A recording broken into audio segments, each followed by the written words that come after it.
বাংলাদেশের আলেম আমির হামজা শরীরে বিষ পাওয়া গেছে। দেখুন, আমির হামজা একজন ভালো বক্তা, আমার সাথে ফোনে কথা হয়। আর আমি জানুয়ারি মাসে বাংলাদেশ যাচ্ছি, আল্লাহ যদি বাঁচিয়ে রাখেন যাব। প্রথমে 5টা ডেট নিয়েছি জানুয়ারি।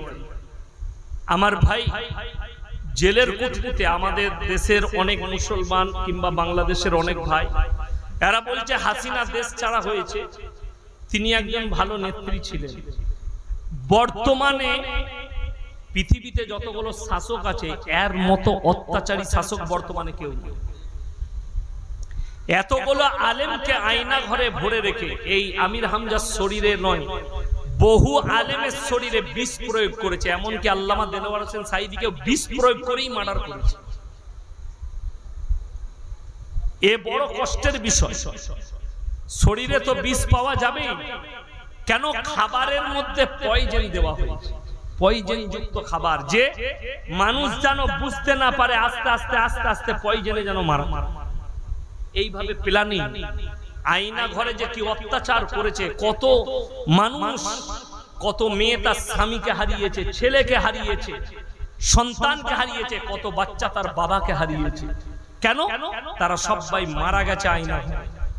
তাদের খালি হাড়গোড় পড়ে আছে, আর কিছু নাই। এত অত্যাচার করেছে। তো আমি প্রথমেই বললাম, আল্লাহর কসম, ফেরাউনকে আল্লাহ ধ্বংস করেছেন, করেছেন না করেন? ফেরাউন চেয়েছিল মুসাকে মিটাবো, আল্লাহ ধ্বংস করেছে। নমরুদ চেয়েছিল ইব্রাহিমকে জ্বালাবো, একটা পশম জ্বালাতে পারে। হাসিনা চেয়েছিল আলেম মুক্ত দেশ করব, আল্লাহ তাকেই দেশ থেকে তাড়িয়েছে। এখন হাসিনা মুক্ত বাংলাদেশ, আল্লাহ যেন বাংলাদেশের সমস্ত আলেম উলামাকে সুস্থতা দান করে, বলুন আমিন। বাংলাদেশের মানুষের মধ্যে মিল, মোহাব্বত, প্রেম, প্রীতি, ভালোবাসা, ভ্রাতৃত্ব দান করে। আল্লাহ ইসরায়েল যেভাবে ইসলামের উপরে আঘাত হানছে, তুমি ইসরায়েলকে ধ্বংস করে দাও, বলুন আমিন। আল্লাহ তাড়াতাড়ি খুরাসান থেকে যে দলটা বের হবে তাদেরকে তাড়াতাড়ি বার করে তাদের কাছে পাঠাও, যাতে ইসরায়েলের খতম হয়। নেতাইহুর মৃত্যু অনিবার্য। এই বর্তমান সময়ে নেতাইহুকে যে হত্যা করতে পারবে, সে আল্লাহর কাছে বড় একটা মর্যাদা পাবে। একটা কথা আপনারা সবাই শুনে যান, কোরআনে আছে গায়রিল মাগযুবি আলাইহিম ওয়ালাদ-দাল্লিন। মাগযুম মানে ইহুদি, আর দাল্লিন মানে নাসারা। এই দুটো দলই আল্লাহর কাছে পদভ্রষ্ট, এবং এদের যতজন অনুসারী হবে তারাও পদভ্রষ্ট। ইহুদি কখনো কিয়ামতের সকাল পর্যন্ত মুসলমানের বন্ধু হতে পারে না। এটা মুসলমানকে মাথায় রাখতে হবে। ইহুদি কখনো তোমার বন্ধু হবে না। খ্রিস্টান, তাকে যদি দাওয়াত দেন ইসলাম কবুল করার সম্ভাবনা আছে। ইহুদি যদি বলে ইসলাম ভালো লাগে, জানবেন আপনাকে ধোঁকা দিচ্ছে। আপনার পেছনে কোনো একটা আঘাত হানবে। ওই জন্য খুব সাবধান। কবে ধ্বংস হবে পৃথিবী? ইয়াসআলু আইয়ানা ইয়াউমুল কিয়ামা যখন বললেন, আমার আল্লাহ উত্তর পাঠালেন। জোরে বলুন সুবহানাল্লাহ। ফাইদা বারিকাল বাসার ওয়া খাসাফাল কমার ওয়া জুমিয়াশ শামসু ওয়াল কমার ইয়াকুলুল ইনসানু ইয়াউমাইদিন আইনাল মাফার কাল্লা লা ওয়াজারা ইলা রাব্বিকা ইয়াউমাইদিনিল মুস্তাকার। হে আমার বিশ্ব নবী, পৃথিবীর মানুষকে বলো, ফাইদা বারিকাল বাসার, তোমাদের চোখগুলো সেদিনে স্থির হয়ে দাঁড়িয়ে যাবে।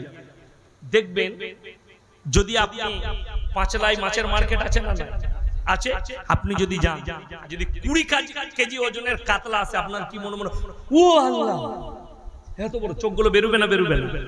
কোরআন এই শব্দ ব্যবহার করেছে, ফাইদা বারিকাল বাসার, চোখগুলো তোমাদের স্থির হয়ে দাঁড়িয়ে যাবে আসমানের দিকে। কখন? ওয়া জুমিয়াশ শামসু ওয়াল কমার, চাঁদ আর সূর্যকে যখন আমি একটা রাস্তায় টক্কর খাও। এখন একটা নতুন সিস্টেম বেরিয়ে, আপনাদের অত পয়সা হয় নাই, চাঁদের জায়গা বিক্রি হয়েছে, শুনেছেন? বিক্রি হচ্ছে। হ্যাঁ, আমি খালি চিন্তা করছি কোন হারাম কর বেচছে আর কোন হারাম কর কিনছে। আমরা তো কিনতে পারবো না, কে কিনবে? বিগ বি, অমিতাভ বচ্চন, শাহরুখ খান, সালমান খান আর বিল ক্লিংটন আর এদের পয়সা আছে, আম্বানি পাম্বানি জাম্বানি, এরা কিনবে। এরা মনে মনে ভাবছে পৃথিবীতে তৃতীয় বিশ্বযুদ্ধ হবে, পৃথিবীটা ধ্বংস হবে, আমরা চাঁদে পালিয়ে যাব। যে মাল কটা চাঁদে যাবে তারা বেশি বিপদে পড়বে। কি ওয়াজুমিয়াশ শামসু ওয়াল কামার, যেদিনে চন্দ্র আর সূর্যকে টক্কর খাওয়াবো কিয়ামতের দিনে, সব আমি টুকরো টুকরো করে দেব। আপনি ভেবে দেখুন, আমরা দুনিয়ায় জমিনে থাকবো, আল্লাহ যখন জমিনকে পাল্টাবেন আমরা টুক করে তলায় যাব। তুই ওপর থেকে পড়ে তলায় যাবি, তোর কি হবে? আর তুই ভাব কষ্টটা কার বেশি। কথাটা বুঝতে পেরেছেন? আমার আল্লাহ বললেন ওয়াজুমিয়াশ শামসু ওয়াল কামার, যেদিনে চন্দ্র আর সূর্যকে আমি একসাথে টক্কর খাওয়াবো। ইয়াকুলুল ইনসানু ইয়াউমাইদিন আইনাল মাফার, কাল্লা লা ওয়াজার ইলা রাব্বিকা ইয়াউমাইদিনিল মুস্তাকার। সেদিনে মানুষ খালি কেঁদে কেঁদে বলবে কোথায় পালালে বাঁচি। সেদিনে আমার রবের কাছে, আল্লাহর কাছে দণ্ডায়মন ছাড়া বিকল্প কোনো রাস্তা থাকবে না। পূর্ব দিক থেকে এক হাওয়া বেরিয়ে আসবে, যে হাওয়াটা ঝোঁকাটা থাকবে আগুনের ঝোঁকা। সেই ঝোঁকা গোটা বিশ্বের মানুষকে ঠেলে নিয়ে যাবে কোথায়? একবারই বাইতুল মুকাদ্দাস আল আকসার ময়দানে, যেখানে কিয়ামতের ময়দান হবে। গোটা পৃথিবীর মানুষকে সেখানে আল্লাহ জড়ো করে দিবে, সেই জায়গায় জড়ো করবে। আমার ভাই অনুরোধ করে বলছি, যারা মনে মনে করছে চন্দ্র সূর্য ঘুরছে, কোরআনের বিপরীত লিখে দিই।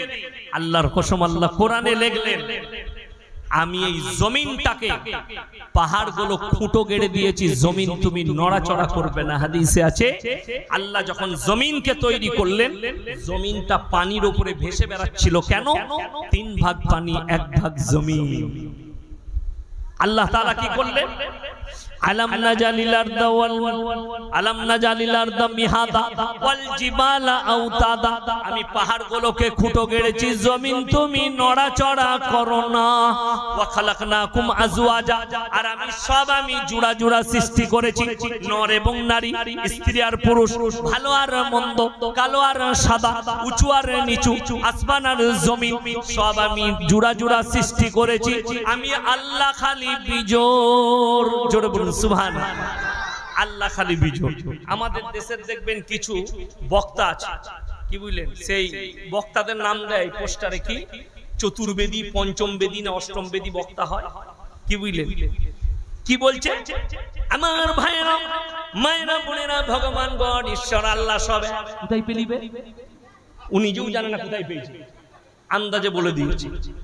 এটা যদি হয়, যদি ভগবান আর আল্লাহ এক হয়, তাহলে কোরআনে ভগবান শব্দ আসবে। কথাটা বুঝতে পেরেছেন না? পারে কেন বলে দিন, আল্লাহ তাআলার যতগুলো নাম আছে, আল্লাহ শব্দের স্ত্রীলিঙ্গ নাই। জোরে একবার বলুন সুবহানাল্লাহ। ভগবানের ভগবতী, ঈশ্বরের ঈশ্বরী, গডের গডি, আল্লাহর স্ত্রীলিঙ্গ নাই। এটাই হচ্ছে সবথেকে বড় দলিল আল্লাহ এক এবং অদ্বিতীয়। আল্লাহ বলেন সব আমি পৃথিবীতে জোড়া জোড়া করেছি, আমি আল্লাহ খালি বিজোড়, আমার কোনো শরীক নেই।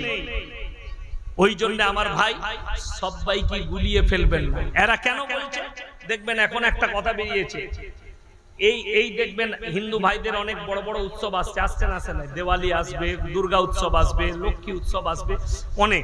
এর আগে হয়ে গেল গণেশ উৎসব। তো ভাই বড় কষ্ট লাগে কি জানেন, অনেক মুসলমান এখন বলছে এই মৌলবীরা হাদিস কোরআন জানে না, এদের কাছে শিক্ষা নাই। কেন? ধর্ম যার যার, উৎসব সবার। এই যে শব্দটা ব্যবহার হচ্ছে, এটা কিন্তু রং শব্দ ইসলামের জন্য। যদি বলেন কেন, শুনেলেন, ধর্ম যার যার, উৎসব সবার যদি হয়, তাহলে তোমাকে বলবো কুরবানির সময় ওদিকে ডাক, গরুর ঠ্যাংটা ধরবি আই। কথাটা বুঝতে পারেন না? কিন্তু ইসলাম বলছে, কোরআন শোনাবো আপনাদের, কোরআনে আছে লা ইলাহা ইল্লাল্লাহ ওয়া লা ইলাহা ইল্লাল্লাহ, তোমরা দুটো নৌকায় পা দিও না, একটা নৌকায় পা দাও। নদীতে যদি দুটো নৌকা থাকে, আপনি যদি মনে মনে করেন সালা এটা ডুববে না ওটা, তার থেকে ভালো দুটোতে দুটো পা রাখি। আচ্ছা, যে যে জায়গায় পা রাখবে সে মাল মরবে না? মরবে না। একটু যদি ডিসব্যালেন্স হয়ে নৌকা দুটো সরে যায়, মাল মধ্যখানে পড়বে। ওই জন্যে আল্লাহ কোরআনে বললেন একটা নৌকায় পার। এখন কিছু মুসলমান শিক্ষিত গুমরা যারা আছে, তারা জুম্মা ইমাম যদি বায়ান করে শিরক নিয়ে, মৌলবীরা যদি বলে, তারা কি যুক্তি দিচ্ছে? আমরা তো খালি পুজো দেখতে গিয়েছিলাম, পুজো আমরা দিতে গিয়েছিলাম নাকি? আমরা ঠাকুর, একটু মেলা বসেছে পাঁচলায় এই রানীহাটিতে, ঠাকুর দেখতে গিয়েছিলাম, মেলা দেখতে গিয়েছিলাম, এতে দোষ কি আছে? দোষ নাই, আলহামদুলিল্লাহ বুঝিয়ে দিই। এই গ্রামে রাতের বেলা একজনের বাড়িতে ডাকাতি হচ্ছে, সবাই ঘুমাচ্ছে, একজন পেশাব করতে উঠেছে, সে দেখলে শালা ইয়ার বাড়িতে তো চোর পড়েছে, সব লুটে নিয়ে যাচ্ছে। এই যখন এটা দেখলে, চুপচাপ বসে দেখলে, সব নিয়ে পালিয়ে গেল লুটে নিয়ে। গ্রামের মানুষ জেগে গেছে, পুলিশ চলে এসছে, এসে বলল, বাবা তোমাদের মধ্যে কেউ দেখেছো চোরগুলো কোন দিকে ঢুকেছিল? সে বলে, স্যার আমি প্রথম থেকে শেষ পর্যন্ত দেখেছি। কাকে বেশি মারবে? তাকে কালাবে না? এই মালটা নিয়ে চল, বেরিয়ে যাবে সব, ঝুলিয়ে মারবে তাকে। তো তুমি যদি বলো আমি খালি মজা দেখতে গেছিলাম, তো তুমি বেশি কেলানি খাবে। এটা মাথায় রাখবেন। কেন? কোরআনে আছে, কোথাও যদি আল্লাহ বিরোধী কাজ হয়, রাসূল বিরোধী কাজ হয়, আল্লাহ ব্যতীত অপরের উপাসনার কাজ হয়, হয় তুমি জবানের দ্বারা রুখে দাও, তা না হয় হাতের দ্বারা রুখে দাও, তা না হয় ঘৃণা করে সেই জায়গা থেকে তুমি সরে এসো, দোয়া করো, আল্লাহ হেফাজত করো, আল্লাহ হিদায়াত দাও, এই দোয়া করো। কিন্তু আপনি গিয়ে, আমি আপনাদের হাওড়া জেলার কথা বলবো না, আমার বর্ধমান জেলায় খালি মুসলিমদের যুবকরা ফ্রি মদ পাবে বলে ঠাকুর ভাসানোর সময় যায়, বললে বিশ্বাস করবে?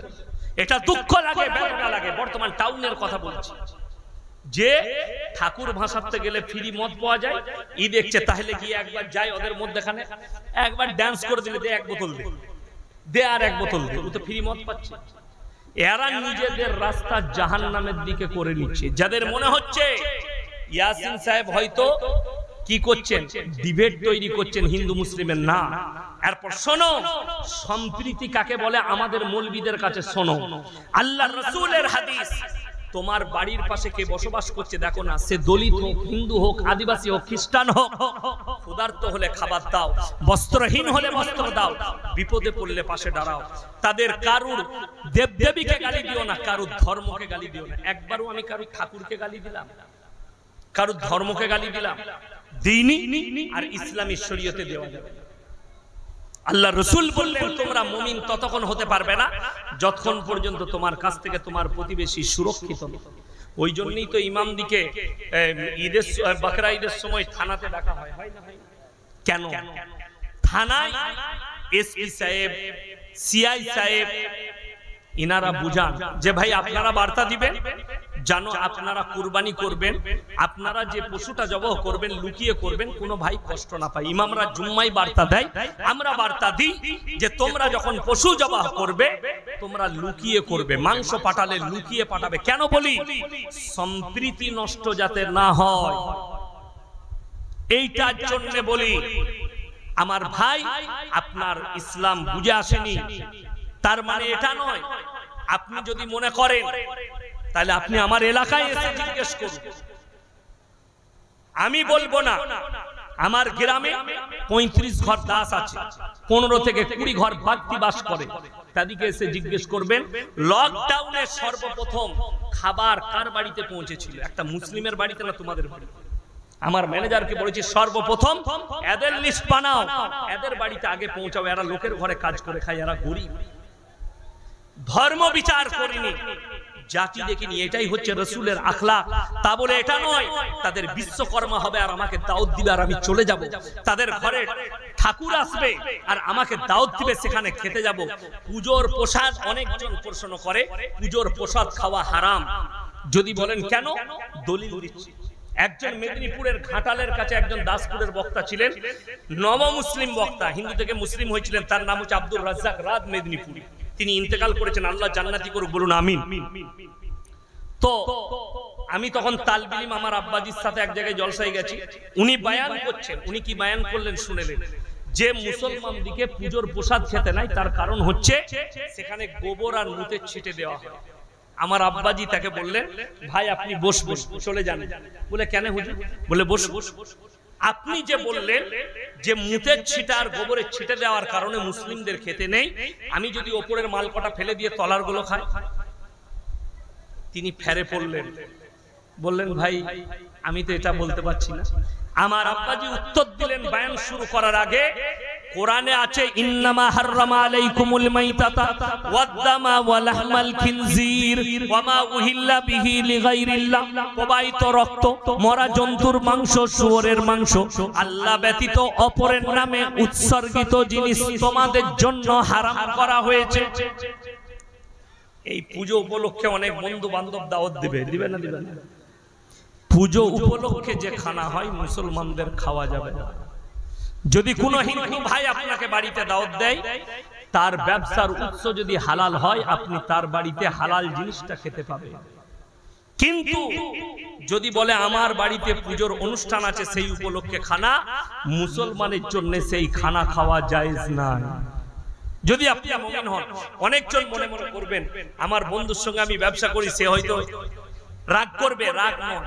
আপনি যখন বলবেন, সে পেছনে বলবে আমার ওই ব্যবসায়ী বন্ধুটা বড় ধার্মিক, ধর্ম মেনে চলে। আর অনেক মুসলমান আছে আমার কোনো ব্যাপার নাই, আমি কাটা ফাটা মদ ফদ সব খাই।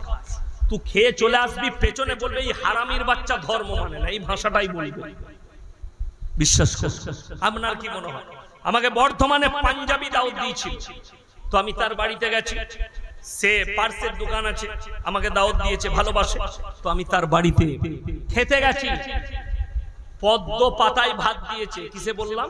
পদ্ম পাতার প্লেটে ভাত, কাগজের বাটিতে তরকারি, কাগজের গিলাসে পানি। আমাকে বললে স্যার আপনি মনে মনে কিছু ভাবছেন? আমি বললাম না, আমি তো কিচ্ছু ভাবিনি। বলে শুনেন স্যার, আমি জানি আপনারা পবিত্র, মুসলমানরা হারাম জিনিস খাই না। জোরে বলুন সুবহানাল্লাহ। তার আকীদা দেখুন, আপনারা হারাম জিনিস ভক্ষণ করেন না। আমার বাড়িতে কত মাতাল আমার আত্মীয় স্বজন মদ পান করে, হারাম জিনিস খায়, তারা খেয়ে যাচ্ছে প্লেটে। আমি ওই জন্য আপনাকে এই পদ্ম পাতা কিনে নিয়ে এসে ভাত দিয়েছি, এই কাগজের বাটিতে তরকারি দিয়েছি। আপনি ভেবে দেখুন, তার আকীদা হচ্ছে একটা মুসলমানের জন্য মদ পান করা হারাম, এটা একটা অমুসলিম ভাই জানে, অথচ মুসলমান জেনেও এই কাজ করছে। মুসলমান জানে গাঁজা খাওয়া হারাম, তারপরেও মুসলমান গাঁজা খাচ্ছে। আমার ভাই, ওই জন্য প্রত্যেকটা ভাইকে অনুরোধ করব, নিয়ত করেলেন আমরা আজ থেকে সবাই পাক্কা মুমিন হব। জোরে বলুন ইনশাআল্লাহ। শিরক থেকে নিজেদিকে বাঁচান, সবাই বাঁচাবেন। জোরে বলুন ইনশাআল্লাহ। শিরক আর বিদআত থেকে, কুফরি থেকে বাঁচান। দিনটা শুনলেন, ইয়াসিনকে দেখে যদি মনে হয় এই মৌলবিটাই হচ্ছে আমাদের চলার পথ, আপনার ভুল হবে। আপনার আমার চলার পথ হচ্ছে, আপনার আমার চলার আইকন হচ্ছে আল্লাহর নবী এবং তিনার সাহাবীরা। এরাই হচ্ছে চলার পথ, যেভাবে চলেছে।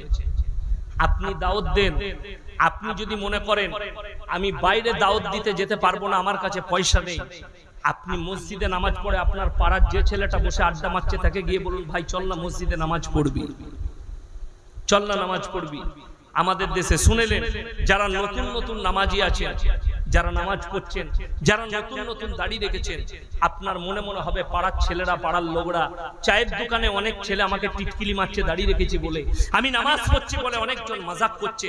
আমি লাস্টের দুটো আয়াত শুনিয়ে আমার জালসা শেষ করব। আমি দুঃখের সঙ্গে বলে যাচ্ছি,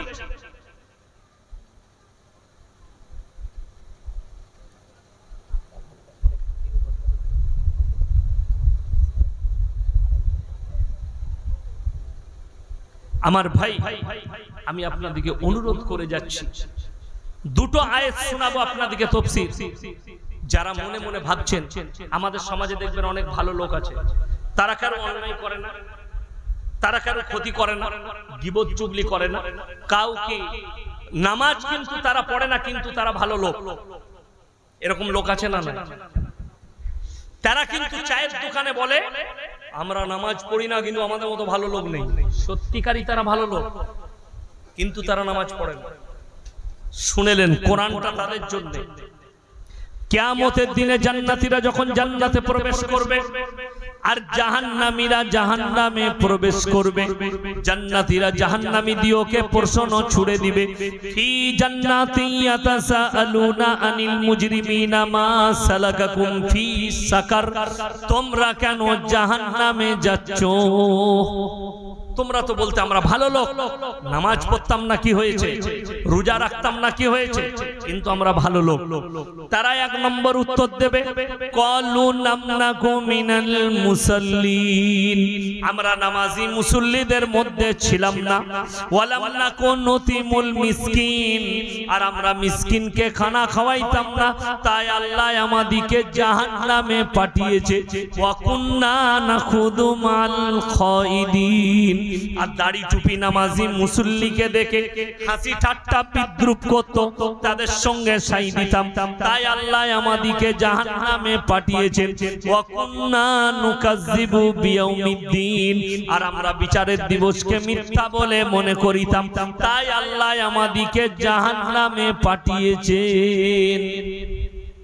আপনার মনে মনে হবে আমি ভালো লোক, কিন্তু নামাজ না পড়ার কারণে আপনাকে জাহান্নামে যেতে হবে।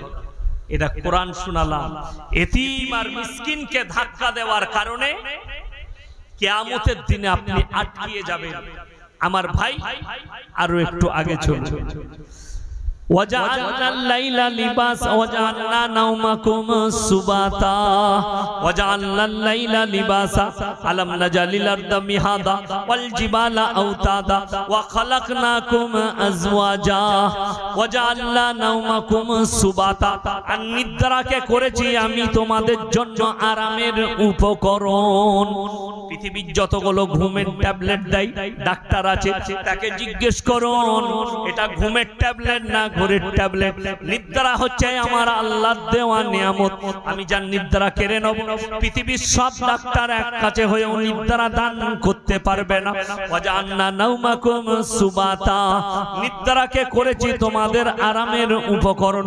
ওয়াজআলনাল লাইলা লিবাসা, রাত্রিকে করেছি নিঝুম এবং পর্দা। রাত্রিতে আমি আমার পশু পক্ষীকে বলে দিই তোমরা চেঁচামেচি করো না, আমার বান্দার ঘুমের ডিস্টার্ব হবে। ওয়াজআলনান নাহার মাশা, আর দিনকে করেছি তোমাদের খাদ্য অন্বেষণের জন্য। ফজরের সময় উঠো, 2 রাকাত করে 4 রাকাত নামাজ পড়ো, আর হালাল রুজির সন্ধানে তোমরা বেরিয়ে পড়ো। নামাজের পাটিতে আল্লাহকে বলো আল্লাহ তুমি আমাকে হালাল রুজির সন্ধান দিয়ে দাও। যারা মনে মনে ভাবছেন 24 ঘন্টা মসজিদে থাকতে আমার আল্লাহ বলেননি, কোরআন খুলেন সূরা জুমা, ইয়া আইয়ুহাল্লাযীনা আমানু ইযা নুদিয়া লিস-সালাতি মিন ইয়াউমিল জুমআ ফাসাউ ইলা যিকরিল্লাহি ওয়া যারুল বাই যালিকুম খায়রুল লাকুম ইন কুনতুম তা'লামুন। হে আমার ঈমানদার ব্যক্তিরা শুনে নাও, যখন তোমাদেরকে জুম্মার জন্য ডাক দেওয়া হয় বেচা কিনা বন্ধ করো, ব্যবসা বাণিজ্য খেতিবাড়ি বন্ধ করো, আর তোমরা নামাজের দিকে অগ্রসর হও। পরের আয়াতে আল্লাহ বললেন ফাইদা কুদিয়াতিস সালাতু ফান্তাশিরু ফিল আরদি ওয়াবতাগু মিন ফাদলিল্লাহ ওয়াজকুরুল্লাহা কাসীরান লাআল্লাকুম তুফলিহুন। হে আমার বিশ্বনবী, পৃথিবীর মানুষকে বলো আবার যখন তোমাদের নামাজ হয়ে যাবে তোমরা হালাল রুজির সন্ধানে পৃথিবীতে ছড়িয়ে পড়ো। কোরআন, এটা হচ্ছে কোরআন। তোমরা পৃথিবীতে হালাল রুজির সন্ধানে ছড়িয়ে পড়ো। কোরআনের সূরা আপনার 17 পারার শেষ পৃষ্ঠায় এসেছে। বিসমিল্লাহ, আলহামদুলিল্লাহ। ইয়া আইয়ুহাল্লাযীনা আমানু রকাউ ওয়াসজুদু ওয়াবুদু রাব্বাকুম ওয়াফআলুল খায়রা লাআল্লাকুম তুফলিহুন। হে আমার বান্দারা, ঈমানদার ব্যক্তিরা, তোমরা আমার কাছে রুকু করো, সিজদা করো, আমি আল্লাহ তোমাদেরকে কামিয়াবির রাস্তা দেখিয়ে দেব। জোরে বলুন সুবহানাল্লাহ। ওই জন্য আল্লাহ তাআলা দিনকে করেছে খাদ্য অন্বেষণের জন্য। ফরজের নামাজ পড়ো, বেরিয়ে পড়ো, আবার চলে এসো। আমার ভাই, কোরআনে আল্লাহ তাআলা কত সুন্দরভাবে বুঝিয়েছেন। ওয়াহাল্লাল্লাহুল বাইয়া ওয়া হারামার রিবা, ব্যবসাকে তোমাদের জন্য হালাল করে দিয়েছি, সুদকে হারাম করে দিয়েছি। নবীজি বললেন হে আমার সাহাবীরা, ব্যবসা হচ্ছে নবীজির সুন্নাত। জোরে বলুন সুবহানাল্লাহ। ব্যবসায় বরকত আছে, আপনি হালাল ব্যবসা করুন, ব্যবসা আল্লাহর হুকুম, আমি হালাল করেছি, আল্লাহ হালাল করেছেন ব্যবসা করা। নবীজির সুন্নাত পালন হবে ব্যবসা করলে, আপনি ব্যবসা করুন, কোনো অসুবিধা নেই। আমার ভাই, কোরআনে চলুন। ওয়াজআলনাল লাইলা লিবাসা ওয়াজআলনান নাহারা মাআশা ওয়াবানাইনা ফাওকাকুম সাবান শিদাদা। এবং তোমাদের মাথার উপরে আমি 7টা আসমান দাঁড় করিয়েছি। তোমরা একটা প্যান্ডেল বানালে 50টা পিলার দাও, বাঁশ গাড়ো। একটা বাড়ি তৈরি করলে 15-20টা পিলার দাও। আমি আল্লাহ বিনা পিলারে বিনা থাম্বায় 7টা আসমান দাঁড় করিয়েছি। জোরে বলুন সুবহানাল্লাহ। কোনো পিলার লাগেনি আমাকে, আমি খালি বলেছি দাঁড়িয়ে যা। একের পর এক আসমান দাঁড়িয়ে গেছে। লিল্লাহি মা ফিস সামাওয়াতি ওয়াল আরদ। আমি থাকে থাকে আসমানকে দাঁড় করিয়েছি, আমার জন্য কোনো পিলারের প্রয়োজন হয়নি। ওয়া বানাইনা ফাওকাকুম সাবান শিদাদা ওয়াজআলনা সিরাজাও ওয়াহাজা। আর আমি এমন সূর্যকে দাঁড় করিয়েছি কিয়ামত পর্যন্ত আমার সূর্যের আলোর এতটুকু তোমরা পরিবর্তন পাবে না। তোমার জানা বন্ধ হলে লাইট বন্ধ হবে, তোমার কারেন্ট চলে গেলে লাইট বন্ধ হবে। কিয়ামত পর্যন্ত আমার সূর্যের আলোর তোমরা এতটুকু পরিবর্তন পাবে না। ওয়াজআলনান নাহারা মাআশা ওয়াবানাইনা ফাওকাকুম সাবান শিদাদা ওয়াজআলনা সিরাজাও ওয়াহাজা ওয়ানজালনা মিনাল মুসিরাতি মান সাজ্জাজা। মেঘমালা থেকে আমি ঘন ঘন বৃষ্টি বর্ষণ করি। লিনুখরিজা বিহি হাব্বাও ওয়া নাবাতা। যার দ্বারা তোমরা ধান, শস্য, গম, আলু ইত্যাদি উৎপন্ন করো। ওয়া জান্নাতিন আলফাফা। আর ফল ফ্রুটে ভরা বাগান। ধান, বিজ্ঞান বলছে, কোরআন বলছে, ধানেতে যদি বৃষ্টির পানি না পড়ে ধানের ভেতরে চাল আর আসবে না।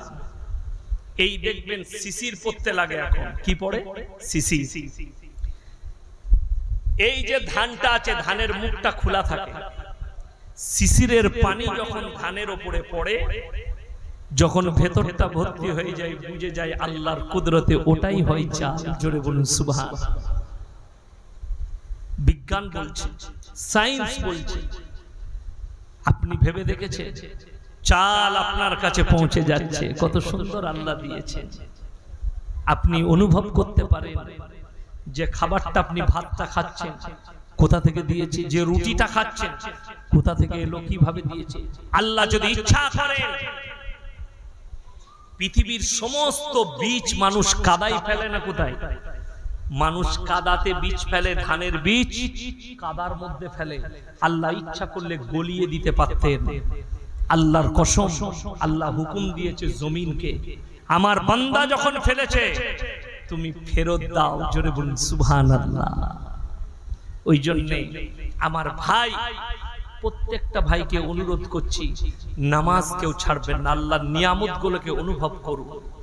আপনি রাত্রে ঘুমালে, সকালে ঘুম ভাঙলে আপনার জিন্দেগি শুরু হলো। যদি আপনার ঘুম না ভাঙে, পরকাল শুরু হলো। যারা মনে করছেন আমাদের বয়স বাড়ছে, ভুল কথা। আপনার বয়স কমছে মানে হায়াত কমে যাচ্ছে। 1 ঘন্টা পেরুলে, এই রাত্রিতে 2 ঘন্টা বয়ান শুনে পেরিয়ে গেল, 2 ঘন্টা পৃথিবীতে আপনাদের হায়াত কমে গেল। আমাদের সকলে 3 ঘন্টা পেরুলো, হায়াত কমে গেল। 3 দিন পেরুলো, হায়াত কমে গেল। আপনি রাত্রে শুবেন, ঘুম যদি সকালে না ভাঙে, আপনার পরকাল স্টার্ট হলো। যারা আসছে মায়ের গর্ভে, তার একটা সিরিয়াল আছে, কিন্তু যাবার কোনো সিরিয়াল নেই। মৃত্যুর জন্য আপনাকে তৈরি থাকতে হবে যে আমার এক্ষুনি মৃত্যু আসতে পারে কালকে। ওই জন্য আমার ভাই, আপনাদেরকে অনুরোধ করে যাব, কোরআন হাদিসকে বুঝুন। আল্লাহর কাছে যাদেরকে অনুরোধ করছি, যারা ফোনেতে গালিগালাজ করছেন, আমি দোয়া করব আল্লাহ তাকে হিদায়াত দেন। তাছাড়া আমার কাছে কোনো দোয়া নেই। তাকে আল্লাহ হিদায়াত দান করুক, আল্লাহ তাকে সহি পথ দান করুক। আর যদি মনে করেন ফোনেতে গালি দিই, কেউ জানে না, আল্লাহর কসম করে বলছি তুমি ভুল পথে আছো। তাইলে তোমার বাড়িতে যদি মনে করো ইয়াসিন সাহেবকে আমি লুকিয়ে গাল দিচ্ছি, ইয়াসিন সাহেবকে মারার হুমকি দিচ্ছি, কেউ জানে না, আমি তো মোবাইলে দিচ্ছি। কিন্তু জেনে রেখে দিবেন, ইন্নাল্লাহা লা ইয়াখফা আলাইহি শাইউন ফিল আরদি ওয়ালা ফিস সামা। তোমার বাড়িতে মানে কোরআন থাকলে আল ইমরানটা প্রথম পৃষ্ঠাই খুলে দেখো, ইন্নাল্লাহা লা ইয়াখফা আলাইহি শাইউন ফিল আরদি ওয়ালা ফিস সামা। হে আমার নবী বলে দাও, আসমান আর জমিনের মধ্যে এমন কোন জিনিস নেই আমার আল্লাহর কাছে গোপন আছে। মানুষ অন্তরে কথা বলে, আমি আল্লাহ শুনতে পাই। জোরে বলুন সুবহানাল্লাহ। তুমি আজকে পাকড়াও হবে না, তুমি কিয়ামতের দিনে পাকড়াও হবে। আমি একদিন বলেছি, আরজি করে যে মেয়েটা মার্ডার হয়েছে, যাকে ধর্ষণ করে মার্ডার করা হয়েছে, সিবিআই যাঞ্চ করছে, এরা বিচার করুক আর না করুক, ফাঁসি হোক আর না হোক, আল্লাহর আদালতে কিয়ামতের দিনে প্রকাশ পেয়ে যাবে কারা কারা ছিল। ঠিক কিনা কথা বলে? বিসমিল্লাহ, আলহামদুলিল্লাহ। ওই জন্য আমি অনুরোধ করব যে আপনি যা করছেন আমার আল্লাহর কাছে ট্যাপ হচ্ছে। দুজন ফেরেশতা আছে, ডান দিকের আর বাম দিকে, কিরামান কাতিবিনা ইয়ালামুনা মা তাফআলুন।